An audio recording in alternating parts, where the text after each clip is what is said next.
Bonjour à tous, c'est Matt et je suis de retour pour une nouvelle vidéo. Cette fois-ci, c'est une petite critique d'une nouvelle série qui vient tout juste sortir sur nos écrans québécoises, donc qui était très attendue et qui est une adaptation d'une série très populaire aux États-Unis, qui est Brooklyn Nine-Nine. Et ici au Québec, la série s'appelle Escouade 99. Et donc, c'était une série, comme je dis, très attendue étant donné la popularité de la version originale. Et même avant sa sortie, eh bien, elle a fait beaucoup jaser pour diverses raisons, entre autres de scandales autour des changements raciaux de certains personnages. Mais on en reviendra un peu plus tard.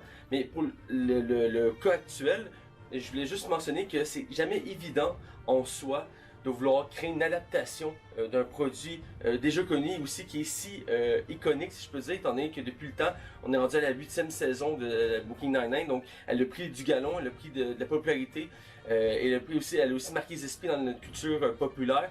Donc c'est vraiment pas évident de vouloir renouveler cet exploit-là, qui est un exploit assez incroyable en soi.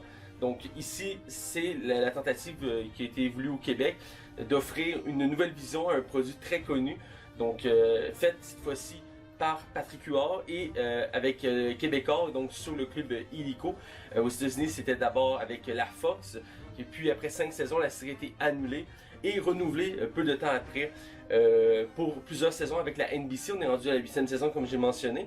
Et aussi, je vais terminer cette mise en contexte avec mon lien avec cette série-là. Car oui, j'ai écouté Brooklyn Nine-Nine, j'en suis un fan pur et dur.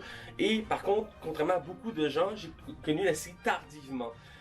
C'est ironiquement au moment de son annulation à la 5e saison que j'ai décidé de m'attarder à cette série-là. Et j'ai commencé à écouter des extraits, écouter des épisodes. Et tranquillement, au fur et à mesure, j'ai embarqué, j'ai devenu addict à cette série-là. Et je l'ai dévoré de nombreuses fois. À l'heure actuelle que je vous parle, j'ai écouté 3 fois au complet jusqu'à la saison 7. Ce qui peut paraître peu ou extrême dépendant nos points de vue. Je considère que c'est quand même un bel exploit en soi de l'avoir écouté 3 fois depuis sa sortie, étant donné en plus que moi, comme je vous l'ai dit, je l'ai écouté tardivement, donc je considère que c'est quand même un bel exploit. Et donc voilà, tout ça pour dire que mon ressenti est quand même mis de l'avant du fait que je connais le produit original et que j'en suis un fan. Donc je dis pas, je parle pas de je veux pas parler de l'adaptation en ne connaissant pas l'œuvre originale ou en disant que c'est sans intérêt ou qui s'est rempli de défauts sans connaître le produit. Je lis beaucoup de critiques actuellement qui sortent dans les derniers jours au sujet de la série, étant donné qu'elle vient tout juste de sortir, c'est tout frais, qui est assez vif envers cette série-là. Il y en a plusieurs qui vont sans vraiment connaître le produit, d'autres qui connaissent pas, ils découvrent, donc c'est aussi le but recherché, parce que il faut le mentionner, Patrick Huard, le créateur de cette version-là, était un grand fan de la série originale et a voulu ici offrir une nouvelle vision à la sauce québécoise et permettre aussi à cette série-là de se la découvrir par un plus large public, ce qui est déjà large, on va se l'accorder, parce que c'est une série américaine, donc elle est diffusée mondialement. Reste que ici au Québec, et même ailleurs, c'est pas nécessairement le cas dans toutes les régions, dans tous les pays, qui est vraiment ancré ou très connu. Et ici, oui, elle est connue par un public, je dirais, plutôt jeune. Reste que c'est une série qui est pour large public, étant donné que c'est une sitcom américaine, c'est une série humoristique. Donc une série humoristique, ça se prend pour tout type de public en règle générale. C'est sûr, on peut ne pas aimer ce genre d'humour-là, c'est compréhensible en 100%. Reste que c'est pour une série pour le large public. Donc le concept de base ici était l'adaptation. C'est un mot que je vous avertis, je vais répéter sûrement des dizaines de fois dans cette vidéo-là. C'est pas nécessairement parce que je radote, c'est plus pour le faire comprendre. Beaucoup de gens voient ça comme une copie, comment je dirais ça, une banale, un banal équivalent sans saveur. C'est pas ça qu'il faut prendre en compte. Il faut prendre en compte que c'est une adaptation et donc c'est pas le même produit en soi. C'est vraiment un travail qui a été fait du produit original à notre produit à nous qui est Escouade 99. Donc quand on a pris ça en compte, c'est plus facile globalement pour comprendre la série. Je dis pas qu'il faut avoir vu les 8 saisons de Brooklyn Nine-Nine pour comprendre Escouade 99 et l'apprécier à sa juste valeur. On peut clairement l'écouter sans Brooklyn Nine-Nine, sauf que pour avoir un meilleur background envers cette série-là, c'est sûr que c'est idéal d'avoir vu l'original et aussi pour mieux comprendre le travail qui a été fait en termes d'adaptation. Moi je le vois, étant donné que je suis à jour et j'ai vu plusieurs fois la série, je constate l'effort, le travail qui a été fait pour faire cette version-là, qui n'était pas une tâche évidente de reproduire un tel succès comme j'ai déjà mentionné. Donc voilà, on est ici aujourd'hui, après cette grosse intro-là, pour parler de Escouade 99. Alors, allons-y. Qu'est-ce que tu sais du nouveau commandant? D'après moi, le nouveau commandant, ça va être un pousseux de crayon qui va vouloir qu'on respecte les règlements à la lettre. Robot commandant activé. Pousseux de crayon. C'est ce que vous pensez? Oh! Hey! Alerte au nouveau commandant? Lieutenant, allez-me des équipes. Commence par qui? Par lui. Max le mieux. C'est mon meilleur détective. Il aime arrêter les méchants. Police, les mains sans tête! Vous êtes en état semi-nu en train de jouer de la flûte. Ça, c'est Goudreau, le plus ancien. Il sert plus vraiment à grand-chose, mais il fait du bon café. Et ça, c'est Ravary. C'est le meilleur pour se mettre en chess à des moments inopportuns. Rosalie Boucher, intelligente, imprévisible. Charles Lépine, c'est pas le plus brillant, mais vu comme c'est pas possible. Par contre, c'est pas le plus doué physiquement. Fanny Lisotte, ultra compétitive, elle essaie toujours de prouver que c'est elle la plus forte. Fanny et Max se font compétition pour savoir qui va faire le plus d'arrestations cette année. Alors, Escouade 99, c'est quoi en soi? Comme je l'ai mentionné, comme je vais le répéter plusieurs fois dans cette vidéo-là, c'est une adaptation. C'est le produit québécois d'une œuvre américaine. C'est pas la première fois que ça arrive, et ce sera pas la dernière, et c'est pas nous les seuls à faire ça. Il faut quand même le préciser aussi. Beaucoup de pays font cette méthode-là en Europe, ils sont très forts là-dessus, en Espagne, en France, en Angleterre. Même aux États-Unis le font avec des séries européennes et autres pour les adapter. Quand un succès est là, ils veulent pas, ils veulent faire un profit, ils veulent faire de l'argent, donc ils ne seront pas aller plus loin de l'avant avec ce produit-là. Donc c'est normal qu'il y ait des adaptations.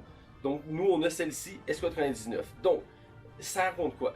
Escouade 99, c'est une série policière sur le 99e district de police de Québec, donc à la ville de Québec, et on suit sensiblement les mêmes personnages que dans la version américaine, sauf qu'ils ont été mis en version québécoise, autant les noms que leur personnalité, que même leur pas leur physique, mais leur apparence, si je peux dire. Donc on suit principalement dans la version québécoise Max, qui est le meilleur détective du district, qui en version originale est Jake, qui est joué par Andy Samberg en version américaine, et ici joué par Michael Gouin, qui est un acteur qui est assez connu maintenant, un acteur porté sur l'humour, qui est assez connu au cinéma et dans les séries télé. Je l'ai déjà vu à plusieurs reprises, entre autres à SNL Québec, qui n'a pas duré très longtemps, mais qui a pu faire ses marques, entre autres, de ce côté-là. Donc ici, on trouve un personnage principal. On trouve aussi le personnage de Fanny, qui en version originale est le personnage de Amy, qui est joué par Melissa Fumero. Ici au Québec, elle est jouée par Mylène Maquet, une actrice qui est très cotée en ce moment. Elle a fait plusieurs films et plusieurs séries, et elle est reconnue pour son jeu d'acteur très excellent et très juste. Elle est capable de faire ressortir une grande palette d'émotions et aussi d'être capable de jouer dans un large panel de produits autant sérieux qu'humoristiques. Donc ici, on le voit très bien. Et on a aussi, et celui-ci, je trouve que c'est un de ceux les plus intéressants, on a le commandant Holt, qui est lui qui gère ce district-là, qui a le même nom dans les deux versions, ce qui je trouve très bien en soi, et qui en version originale est joué par André Broger, j'espère bien prononcer son nom. Ici au Québec, il est joué par quelqu'un que je connais. Il était un de mes professeurs quand j'ai étudié pour être animateur de radio. C'est Widemir Normil, qui est excellent, c'est un excellent acteur québécois, qui n'est pas nécessairement connu par un très large public, mais depuis quelques années prend plus en plus d'espace à notre télévision et au cinéma, entre autres. Il est dans la nouvelle version de Passe-Partout, ce que je n'écoute pas, c'est pas pour moi, c'est une émission plus jeunesse. Reste qu'il est dedans, mais il joue aussi dans d'autres séries films, il est capable de faire autant de l'humour que du sérieux, et c'est un acteur profond et sincère, on le sent dans son jeu d'acting, il est très bon, on verra un peu plus loin là-dessus. Donc ça, c'est trois personnages principaux. Il y a les autres évidemment qui suivent, qui sont les mêmes, mais avec soit des noms différents, ou les mêmes. Exemple, Charles reste Charles, qui est le partenaire de Jake en version originale. Ici, c'est Max. Donc, dans les deux cas, c'est Charles. Aux États-Unis, il est joué par Jolo Truglio. Et ici, il est joué par Guy Jodoin, qui est très connu. Je pense que c'est un de ceux les plus connus de la distribution. C'est pas le plus connu, étant donné que c'est un des plus âgés aussi, il faut le mentionner. Reste qu'il a fait beaucoup d'émissions de télévision, des séries, des films. Moi, je l'ai connu en étant jeune avec Les Gars Exprès de chez vous. C'est une série jeunesse qui a marqué ma jeunesse et que j'ai écouté plusieurs fois par la suite. Et autant que les films qui sont sortis il y a quelques années. Puis toutes les talk shows, toutes les émissions qu'il fait. C'est un acteur bourré de talent, qui est très sincère, qui nous fait autant rire, qui nous rend un côté sérieux. Même si le côté sérieux, je trouve qu'il n'est pas nécessairement le plus fort de ce côté-là. Reste qu'il est capable. Encore une fois, c'est un acteur de talent du Québec. Ils n'ont pas hésité au niveau distribution pour au Québec. Ils ont voulu prendre des acteurs avec un grand talent parce qu'il y avait une tâche colossale ici. C'est d'adapter ce produit-là qui est vraiment pas évident. Et donc, on a vraiment une grande distribution. j'en mentionnais d'autres au fur et à mesure de mon constat, de ma critique, mais ça c'est les centraux si je peux dire. Et donc on a droit ici à cette première saison qui est sortie il y a 2-3 jours sur Illico. Je m'attendais pas à ce que ce soit sorti d'un coup, et elle est sortie d'un coup, donc on a 13 épisodes d'environ 30 minutes chaque, ce qui est vraiment la norme en termes de série comique de ce type-là. Ça se coûte très bien. Et donc, on reprend l'histoire du début de la version originale, Brooklyn Nine-Nine, et on a fait à la sauce québécoise, et qu'est-ce que ça donne? Eh bien, comme j'ai dit, moi, je suis un fan pur et dur de Brooklyn Nine-Nine, donc j'ai un jugement différent de quelqu'un qui n'aurait pas nécessairement écouté ce produit-là, ou qui n'est pas fan, tout simplement. Donc, dans mon cas actuel, j'ai apprécié la série pour ce qu'elle offre. Elle n'est pas, en tant que telle, au même niveau que la version américaine, qui est très dure d'atteindre. Comme je dis, c'est très difficile de refaire ce que ça a été déjà fait. Une adaptation, c'est un processus très touché, très difficile à faire. Et le plupart du temps, ils vont se casser la gueule dans ce genre de tentative-là. Mais de temps en temps, ça fonctionne. Exemple, ceci, on a un exemple très évident, si je peux dire, pour ceux qui suivent les séries américaines. C'est la série The Office, qui est une version américaine d'une série britannique qui était The Office aussi, et qui a marché, je dirais, 100 fois mieux aux États-Unis dans son adaptation que sa version britannique, même si il y a beaucoup de prix gagnés pour la version britannique. Reste que le succès de l'adaptation a fonctionné cette fois-ci avec une version américaine. Et donc, c'est un exemple parmi plusieurs qui prouve qu'une adaptation peut marcher, mais qui aussi peut être casse-gueule. Encore une fois, dans le même cas d'idée, la série The Office américaine a déjà été adaptée au Québec. Peut-être peu de gens le savent, mais c'était La Job en version québécoise. Je pense que c'est sur Radio-Canada. Il n'y a eu qu'une seule saison qui était adaptée de la première saison de la version américaine, mais aussi britannique. Et elle avait été ramassée de tous les côtés. Pourtant, c'était vraiment un équivalent. C'était la même chose, mais peut-être que la magie n'était pas aussi au rendez-vous qu'elle aurait dû. Mais bon, elle aurait mérité une autre chance, à mon avis. Dans le cas ici présent, j'espère qu'elle va continuer à progresser. Parce que, pour mon avis, Discord 99, c'est bon. C'est pas au même niveau, c'est bon, c'est drôle. J'ai ri à plusieurs moments. Et j'ai retrouvé l'univers que j'aime beaucoup de Brooklyn Nine-Nine, mais avec une petite touche québécoise qui fait en sorte que j'apprécie quelques éléments de plus, ou il y a des éléments que j'embarque un peu plus, que j'aurais moins embarqué dans les versions américaines, étant donné que c'est une culture différente, un humour complètement différent. Ici, on va dans une direction qui est typique québécoise. C'est pas tout public qui peut comprendre. Donc, un Français ou un Américain ne pourrait pas nécessairement comprendre toutes les subtilités. Reste que dans l'ensemble, c'est le même humour. Donc, on n'est pas nécessairement perdu pour un fan comme moi ou quelqu'un qui connaît quand même l'univers de Brooklyn Nine-Nine. Donc, on reste quand même, c'est du copie-coller dans, je dirais, 95% du contenu de chaque épisode. On prend littéralement le scénario de la première saison et on le reproduit en ajoutant des petits à côté, des petites saveurs québécoises pour nous faire comprendre que ça, c'est un produit made in Québec, et on le ressent. On le ressent du début jusqu'à la fin.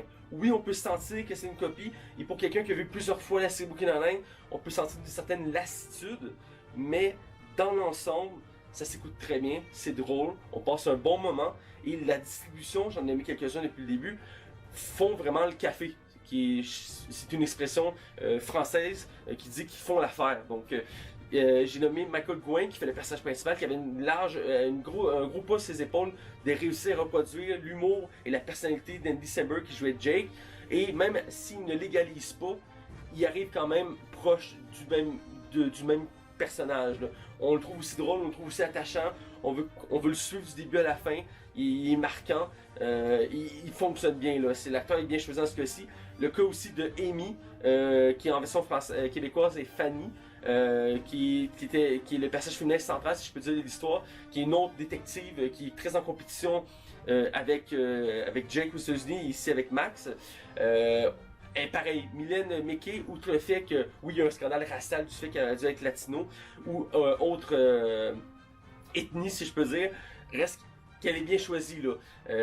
Mylène Meké représente bien la Amy qu'on avait l'habitude de voir, le même trait d'humour, la même personnalité, le même comment je dirais ça, têteux, si je peux dire, parce que c'est un personnage qui est très têteux, qui veut vouloir chercher tout le temps l'approbation de Holt, qui va toujours être de son côté. Elle va être la parfaite détective, qui va jamais dépasser la ligne, qui va jamais trop niaiser, même si Max ou Jake en version originale va tenter de la pousser. Ici, c'est un personnage qui est beaucoup plus sérieux, mais qui a un humour à sa sauce qui marche très bien. Mylène Meké m'a très convaincu dans ce rôle-là. pour le commandant Holt, qui était un des personnages centraux et qui est très particulier dans l'univers de Brooklyn Nine-Nine, étant donné que le personnage d'origine, c'est un personnage qui est joué par un acteur très brillant, qui est André Boger, j'espère bien le prononcer, qui joue un personnage très stoïque, il n'y a pas d'émotion, c'est ça qui fait sa personnalité. C'est un personnage qui ne reflète pas d'émotion, qui est très neutre et qui a aussi un sens moral très élevé. Et aux versions québécoises, c'est retransmis, même si on retravaille un peu le personnage, il laisse un peu plus de latitude au niveau émotionnel. Le personnage est toujours intéressant, toujours aussi drôle, mais il y a un petit relâchement. On voit quelques émotions qu'on n'aurait pas vues dans le Holt original, ce qui peut déranger plusieurs fans, mais le personnage se prend bien. L'acteur le personnifie assez bien le personnage, et même il ajoute sa propre touche, étant donné qu'un des ajouts dans cette version québécoise qui peut paraître anodin, mais je trouve que ça ajoutait à la saveur québécoise, c'est le fait qu'il va parler en créole à divers moments dans la série. Il va y avoir des sous-titres évidemment pour pas être perdu, avec entre autres, Jeff qui est son bras droit, que lui aussi il est d'origine haïtienne. Donc c'est pour montrer que c'est la culture québécoise qui est mise de l'avant. Il y a une grande large population haïtienne au Québec et c'est mis de l'avant dans cette série-là, ce qui je trouve une vraie force en soi. C'est une des bonnes valeurs de la série. Donc l'acteur fait vraiment bien. Ici c'est Widemir Normil qui est vraiment, moi j'ai trouvé excellent. Il apporte vraiment sa touche particulière au personnage. Donc c'est une réussite aussi de ce côté-là. Aussi, si on considère le casting, on a Guy Jourdain qui fait Charles, qui lui aussi il fait le bras droit dans le fond de Max, donc Jake en version originale. Guy Jourdain était un choix qui avait beaucoup fait jaser aussi, étant donné l'âge de l'acteur, mais aussi la personnalité qu'il reflète généralement dans ses productions. C'était pas sûr qu'il être capable de refaire un Charles convaincant, et dans le cas présent, il reflète bien le Charles. Un peu moins dosé, si je pourrais dire. On sent qu'il y a un peu plus de Guy Jourdain que de Charles de ce côté-là. Il reste qu'on ressent vraiment au final que c'est un Charles comme on aime le voir, maladroit, malaisant, qui n'a pas un bon humour, qui est plutôt envers Jake ou Max en version originale, Max en version québécoise. Donc Guy Jourdain est très bon là-dedans, est très drôle. Je l'ai beaucoup apprécié. Il y a eu quelques changements par rapport à son histoire dans la série. J'imagine une question de budget, de structure pour la version québécoise, mais ça dérange pas, là. Ça marche. Pour continuer dans la lignée du casting, je trouve qu'il y a un point faible. Après, je dirais que le point le plus fort, comme ça il va y avoir une balance, si je peux dire. Le point faible, je trouve, c'est Jeff. L'acteur américain, c'est Terry Crew. Terry Crew, qui est un ancien joueur de football, qui est un acteur maintenant très connu, avec un humour particulier, une personnalité forte en couleur, qui à chaque fois qu'il est dans une salle, on le voit interagir, on voit ses réactions, sont vives, sont drôles, sont tordantes. Ici, on a un acteur un peu moins connu, qui est Fayol Jean Junior, que je connaissais pas, c'est le moins connu que je trouve de la distribution, qui tente de recréer un Jeff, mais un peu plus dilué, ce qui marche. Dans le grosso modo, même si on perd un peu de sa saveur, comme je dis, il est dilué, c'est pas dérangeant tant que ça. Ça reste quand même une faiblesse qui était dure de corriger. Comme je dis, on a Terry Crew d'un côté, c'est très dur de trouver un équivalent comme ça au Québec. Et cet acteur-là est quand même un bon équivalent, un bon compromis si je peux dire. Il fait quand même bien la job, mais je pense qu'il a peut-être de le gonfler un peu plus. Il y a quand même la carrure, la personnalité, mais il manque un peu de matière pour le rendre aussi bon que Terry Crew. C'est un peu la faiblesse de la distribution. Et la force de la distribution, je trouve personnellement, c'est mon humble avis, c'est le personnage qui joue Valérie, et en version originale c'est Gina, qui est la secrétaire du Capitaine Holt, qui en version originale est jouée par Chelsea Peretti. Encore une fois, j'espère pas démolir le nom. Au Québec, il est joué par une actrice qui est quand même assez connue maintenant, qui a fait s'est fait beaucoup remarquer dans les dernières années, qui est Léane Labrèche d'Or, qui est la fille de Marc Labrèche, mais aussi maintenant, elle a prouvé sa valeur, autant humour que sérieux. Elle est très bonne comme actrice. Je l'ai vue dans plusieurs productions et je l'ai beaucoup appréciée. Et ici, elle joue Valérie, la secrétaire, et elle reprend à perfection le rôle de Gina. Elle est très drôle. Elle peut créer des malaises, puis c'est toujours si bon. Elle apporte même sa propre touche d'humour, parce que Léane est reconnue par sa propre touche d'humour. Elle l'amène elle aussi, mais elle personnifie amplement bien Gina. C'est vraiment une réussite à tout coup de ce côté-là. À chaque fois qu'on la voit, on trouve ça drôle. On la reconnaît en tant que Gina. Et même si on ne connaît pas Gina, on embarque dans son personnage, on la trouve drôle. Elle a comme son propre univers.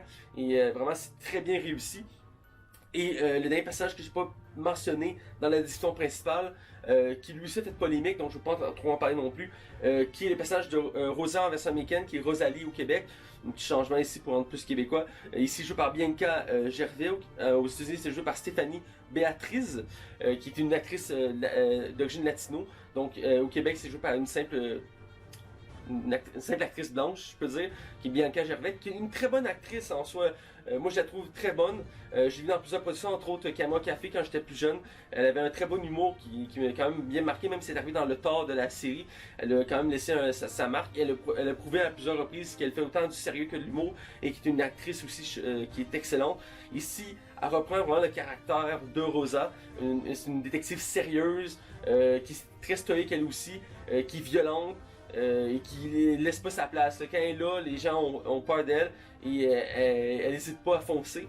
On sent qu'elle est un peu plus retenue ici au Québec, peut-être pour pas trop ébranler un public moins habitué à ce genre de personnage-là. Reste que dans l'ensemble, elle reprend vraiment bien les traits de Gina de la version américaine. Pas Gina, excusez-moi, de Rosa de la version américaine. Donc c'est réussi aussi de ce côté-là, sans accroche.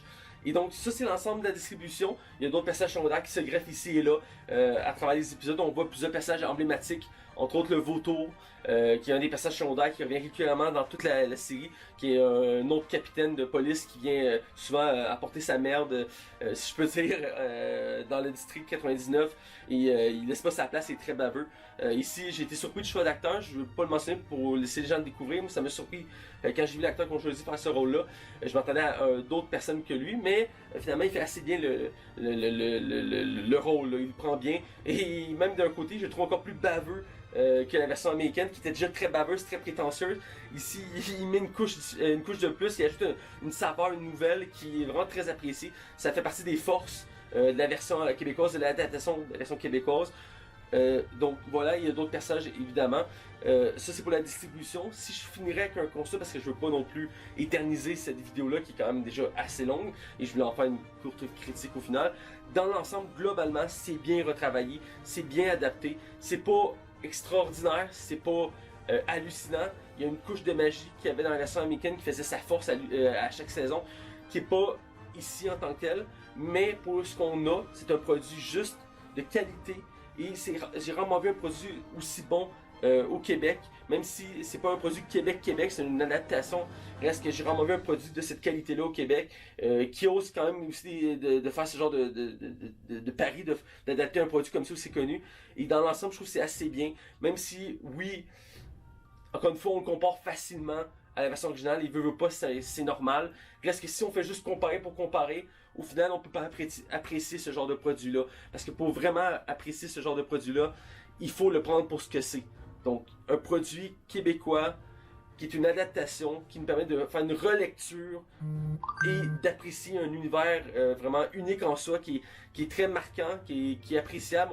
On embarque facilement, on s'attache au personnage, on veut voir ce qui va leur arriver et on veut en avoir toujours plus. On n'est jamais assez satisfait. C'est pas pour rien qu'il arrive à une 8e saison.